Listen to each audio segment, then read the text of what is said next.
Usap-usapan ngayon sa social media ang bagong endorser ng sikat na fast food chain na McDonald's o McDo. Nagbubuni nga ngayon ng maraming DDS dahil tila dininig umano ng fast food chain na palitan na ang komedyante at its Showtime host na si Vice Ganda bilang endorser ng McDo. Kung matatandaan, kamakailan lang ay nanawagan ng maraming supporters si dating Pangulong Rodrigo Duterte o mga DDS na i-boycott ang McDo na isa naman sa major endorsement ni Vice. Ito'y kasunod sa di umano'y panlalapastangan ni Vice sa dating Pangulo matapos ang kanyang jet ski holiday joke na binitawan ni Vice sa concert nila ni Regine Velasquez na Super Divas. Matatanda ang maraming DDS ang pumalag sa biro ni Vice laban sa dating Pangulo na ngayon ay nakakulong sa The Hague dahil sa kinasasangkutan nitong kaso sa ilalim ng ICC.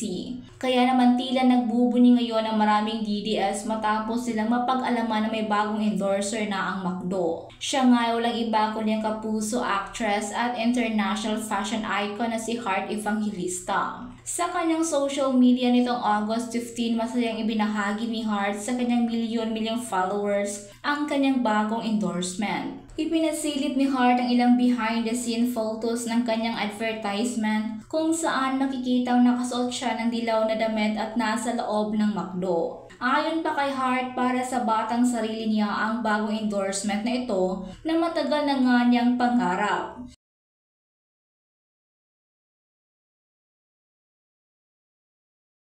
Pinasalamatan din ni Heart ang McDo dahil sa mainit na pag-welcome sa kanya bilang bagong bahagi ng kanilang pamilya.